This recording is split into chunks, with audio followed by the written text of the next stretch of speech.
സ്കൂളിൽ നല്ലൊരു വിഭാഗം 8ാം ക്ലാസ് മുതൽ 12ാം ക്ലാസ് വരെ ഹൈസ്കൂളും ഹയർ സെക്കൻഡറിയും ജില്ലാ പഞ്ചായത്തിൻ്റെ കീഴിലാണ്. അവരൊക്കെ അതിൽ കാര്യമായി ഉത്സാഹിക്കുന്നുണ്ട്.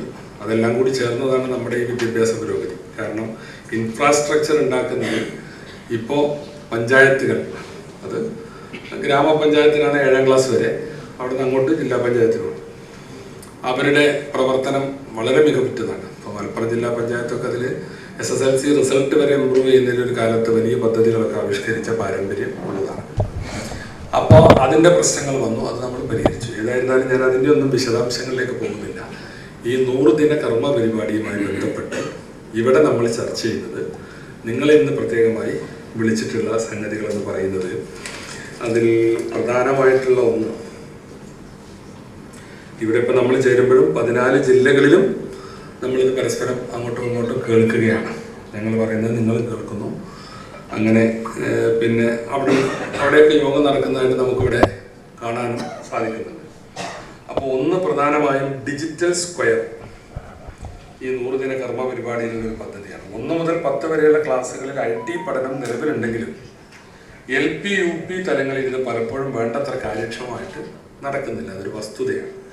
അപ്പോൾ അതിൻ്റെ ആ പ്രശ്നങ്ങൾ പരിഹരിക്കാൻ സാങ്കേതിക വിദ്യയുടെ സാധ്യതകളും അതിലൂടെയുള്ള പഠനാവസരങ്ങളും എല്ലാ വിഭാഗം കുട്ടികളിലേക്കും എത്തിക്കുക എന്ന ലക്ഷ്യത്തോടു കൂടിയാണ് ഈ ഡിജിറ്റൽ സ്ക്വയർ എന്ന ആശയം ഇവിടെ നമ്മൾ മുന്നോട്ട് വെക്കുന്നത്.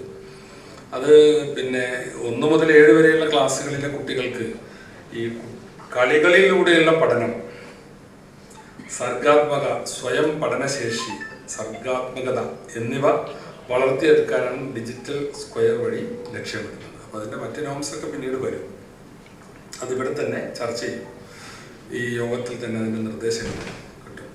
അപ്പോൾ കൈറ്റാണ് ഇതിന് വേണ്ട കാര്യങ്ങൾ ചെയ്യുന്നത്.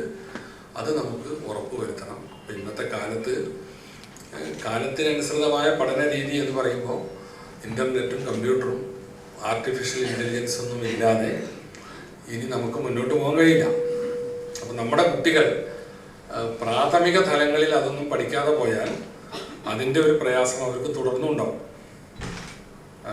ഹയർ എഡ്യൂക്കേഷനിലേക്കും മറ്റൊക്കെ വരുമ്പോൾ പ്രാഥമിക തലങ്ങളിൽ കിട്ടേണ്ട അറിവ്, ടെക്നോളജിയെ സംബന്ധിച്ച പരിചയം ഇല്ലാതെ പോകുമ്പോൾ അതുണ്ടാക്കുന്ന പ്രയാസങ്ങൾ ഉണ്ടാകും.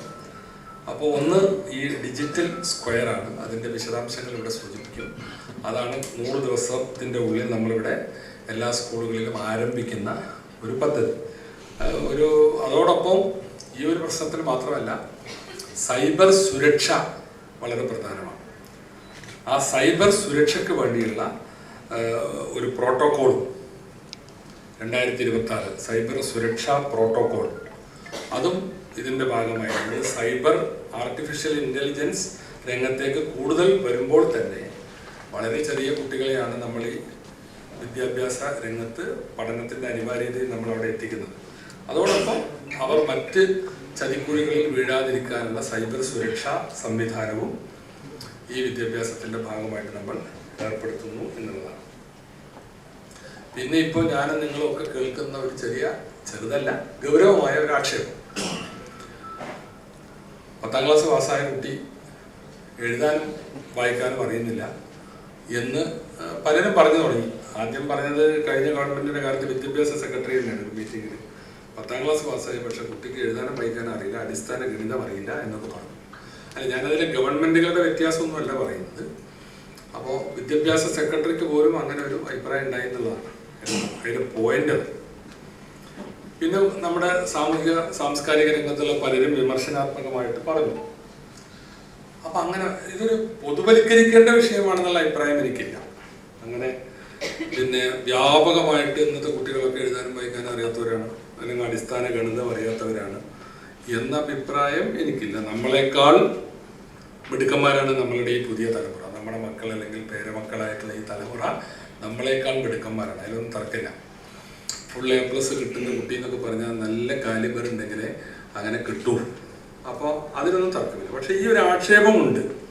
അപ്പോൾ അത് പരിശോധിക്കാൻ, അല്ലെങ്കിൽ അത് പരിഹരിക്കാൻ, ആർക്കെങ്കിലും അങ്ങനെ ഉണ്ടെങ്കിൽ അത് പരിഹരിക്കാൻ നമ്മൾ താരാപഥം എന്ന പേരിൽ ഒരു പ്രോജക്റ്റ്, അതാത് ക്ലാസ്സുകളിൽ ആർജിക്കേണ്ട വിവരം അതാത് ക്ലാസ്സിൽ ആർജിച്ചിട്ടുണ്ടോ എന്ന് വിലയിരുത്താനുള്ള ഒരു പദ്ധതി, ഒരു സ്കീം ഈ 100 ദിന കർമ്മ പരിപാടിയിൽ ഉൾപ്പെടുത്തിയിട്ടുണ്ട്.